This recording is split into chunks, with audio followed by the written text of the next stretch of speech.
Welcome back to a new episode of Mom slash Rod. Welcome to the Mauve slash Rod podcast.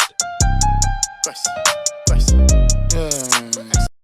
Um, Today we're going to be talking about different ways to cope with anxiety. So I would say for me is breathing or counting down or up. Like the more I count, the more calm I'll be. Does that make sense? What about Yeah. you, Faith? Yeah. What coping skills So do you do? so for me, I'd say journaling really helps me because I feel Hmm. like it helps me to really like express the emotions that I may feel is like trapped inside. And so, yeah. Now, would you say that are you just writing things down, or is it kind of like poetry, or is it just like you writing down, like you said, just the flow of emotions? So for me, it's really just the flow of emotions. Okay, I used to do poetry, but I don't do that shit no more. I would say how to deal with my anxiety. I would say this. I would think about or just watch. Depending on where I am, I turn on um I turn on my my TV or my phone and I just like watch sports because that's the only thing that's ever really been there for me in that situation. And I feel like for me, it's my place to escape. Like whatever's going on outside and in the real world, it helps me to escape that. So it's always been there. So I feel like for me, watching sports has always been like Interesting. So y'all know how we have like, is it four senses, five senses, however many fucking senses we have.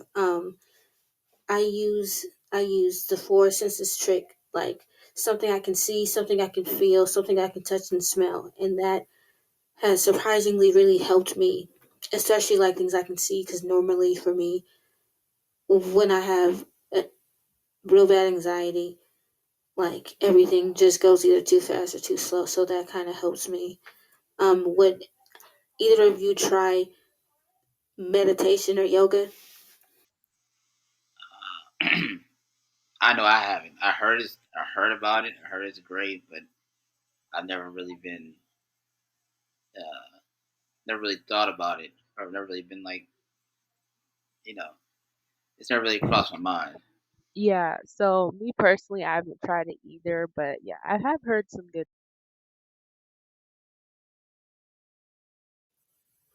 What about um running or walking? That shit helps me, bitch. Like on a bad day at work, bitch. I hit the streets. I hit them hoes. For sure walking. That definitely has helped um, throughout the years for sure. Yeah. And for me, I'd say like going to the gym and lifting weights and stuff, that also helps a lot with anxiety. Music too. Music for sure has always been like the number one thing as well. I relate. I listen to a playlist every day. Yep. Music is definitely an essential part of life. Like it's got me through a lot. So, yeah. Wondered, like, I don't know if we have any open mic nights here. I wonder if that would help too, or if it would make it worse.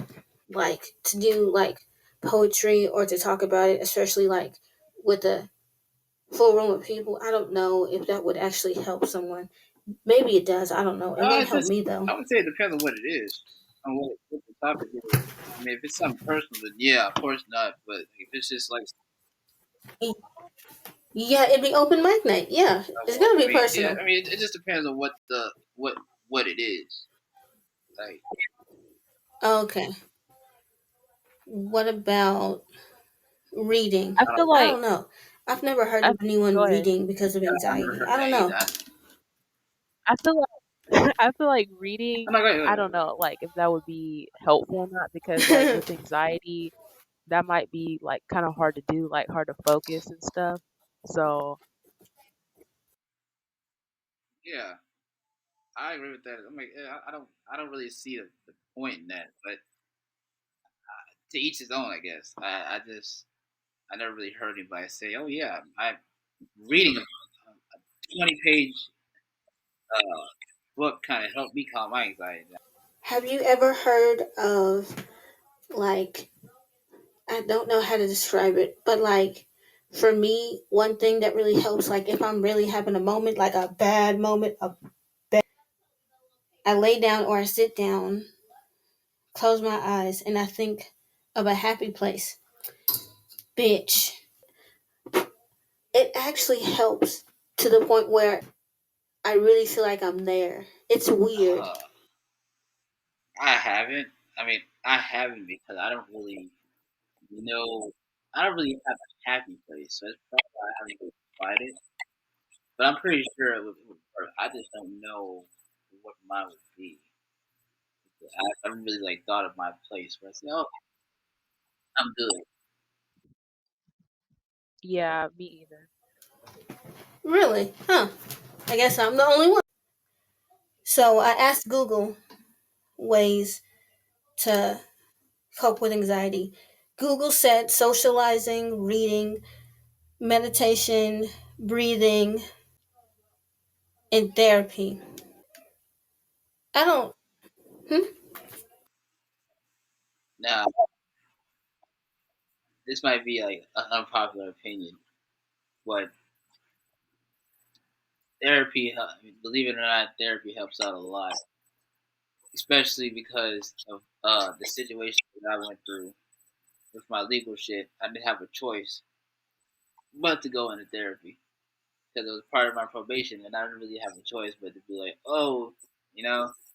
So it was kind of required, and I was kind of like on the fence about it because I'm like, why the hell would I want to talk about uh, my past with someone that I barely know? You know what I mean? Obviously, they're not gonna judge you Yeah, because it's not. They're not gonna judge you. It's just weird talking about that type of shit with somebody that you don't know. So I'm like, I don't know how this shit gonna yeah, be, but turns out, I mean, it made me see things from a different perspective. It makes me see things from like someone else's point of view, whatever the situation. yeah. So I can understand that. I know what you mean. Is normally when we go through things, we only see one certain thing. It's like we have a tunnel vision, which is very dangerous, especially Yeah, like with depression or anxiety, especially depression, because it's like you're absolutely. only stuck in one type of place and you can't see your way out of it, even if you try to. So I so I guess it is No, that's right. a good thing to always get someone's opinion about it. But then at the same time, you have to be careful with that because maybe someone may not have their best interest at heart. Yeah, and can I say something on that? So, um, I think with therapy, like for me, it actually wouldn't be an uncomfortable thing to talk to like a random person because I feel like unlike family and like people that you know every day, it would just be like a freeing thing to talk to somebody who doesn't have like any preconceived ideas of like who you are and stuff, and they just give you like advice based off of, yeah. So, yeah, that's my view.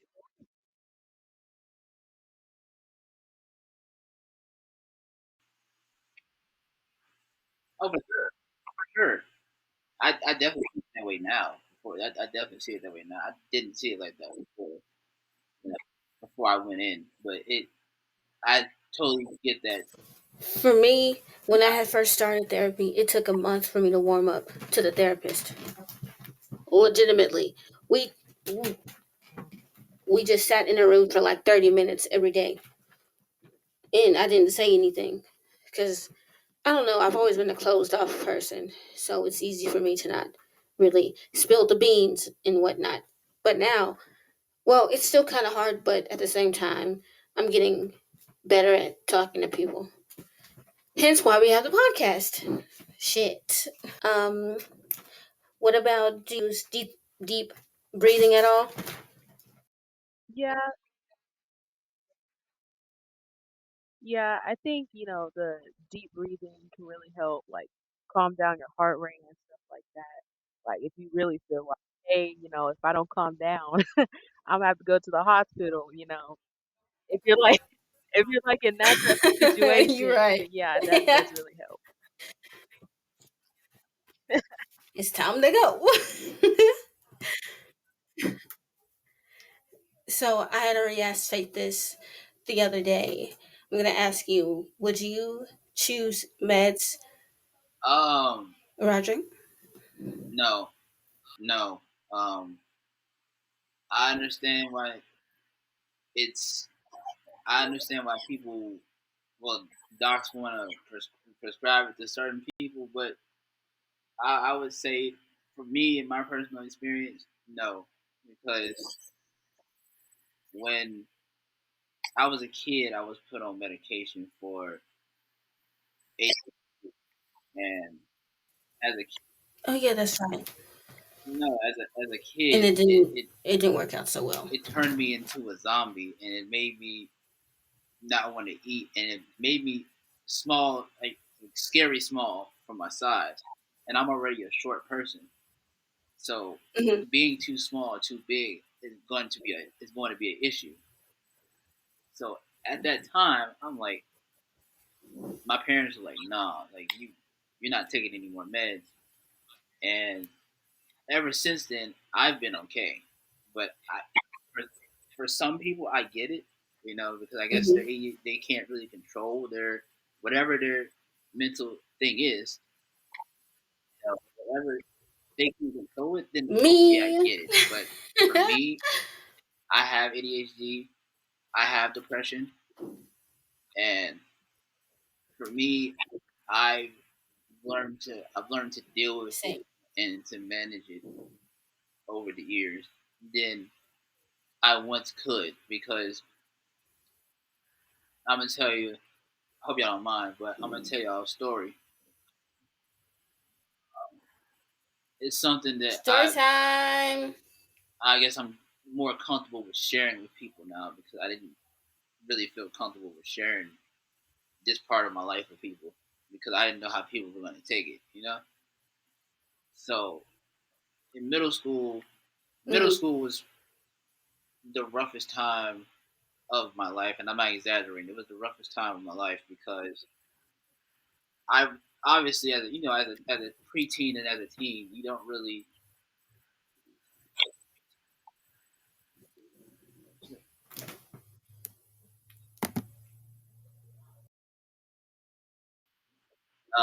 yeah, you know how as a preteen, you don't really, obviously you don't know who you are. You don't know where you really fit in with people. So um, for me, it was rough for a plethora of reasons. One, I've never really been comfortable in my own skin, if that makes sense. You know, whether it's because the Yeah. glasses or how my size for my age and all that. I've always been a small person. So that's always been something that I've been um, insecure about. And time that was one, and also Hmm. I wasn't really doing well in school. You know, I went to summer school every year in middle school, and this was before we really Hmm. controlled ADHD, like my ADHD and depression the way I have it. This was before all of that. So obviously, a lot of thoughts were going through my head, and Hmm. I mean, I'm gonna be honest. I didn't think I would make. I never thought I would be here today, because I've had thoughts of ending my life multiple times during the time period. And to be quite honest with you, I never thought I would be able to see the age of 25. So for me to be here today is Hmm. it's a milestone. And I would say, because of the meds, being off the meds, it helped out a lot. Because who knows what would have happened had I stayed on it. It wouldn't be here. My perspective on it. Hmm. Okay.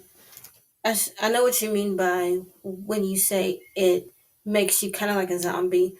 I know exactly what you mean.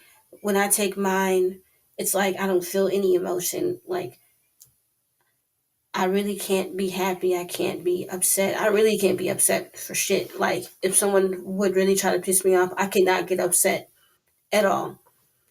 Especially like at work. It's weird to take them and go to work because I really can't be the way I am normally.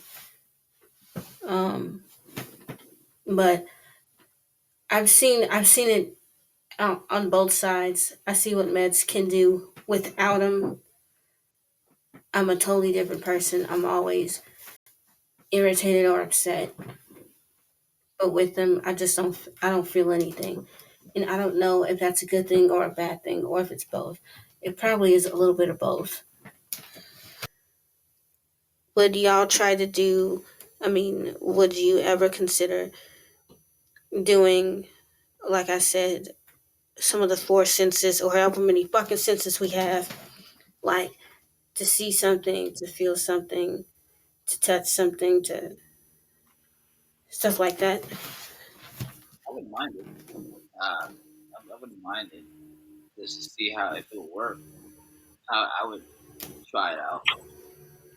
Faith. Yeah, I would try it out. I think it could be a very like grounding exercise because like if you're in like your thoughts and you're wrapped up in them and it could really just help to like bring you back to Yeah. earth, you know. I really like the one where it's uh you feel something. I mean, yeah, where you literally have to touch something like at work. I have a big ass desk and whatnot, like in the fitting room. Faith, you know what I'm talking about. And that really helps. I've been wanting to punch the Yeah. fuck out of fucking customers.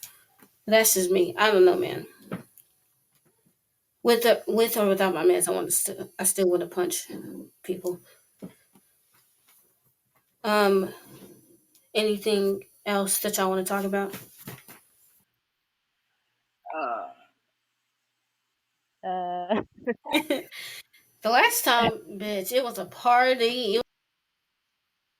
yeah. Speaking of which, it should be uploaded now. It should be I'm ready, uploaded man. now. Because, bitch, Ready. Okay. when we're together, we finna reach some people I was today, preaching. child. We finna reach some people today. If that's all we have for today, then I mean, okay. Like always, love yourself, know yourself, be kind to yourself, talk to yourself. No one can love you like you love you. Period. Any last words? Oh man. So you already know, man. Keep the real ones in your circle. You always spot the fake ones when shit gets deep. You always spot the fake ones. Keep the real ones in your circle. If We you or out anyone here. you know is struggling with anxiety or depression, please dial 741-741. It's free and confidential and is always there. Please talk to someone, anyone, because no feeling is final and you are loved and are important. That was part 2 of our anxiety episode. We hope you enjoyed it as much as we did. If you feel comfortable enough to talk to us about what you're going through, then that's okay as well. Mo's Instagram is that girl Mo. She's only there to listen, never to judge you or your issues. Be out here. Cause anything is possible. Oh man, I got a lot of goals.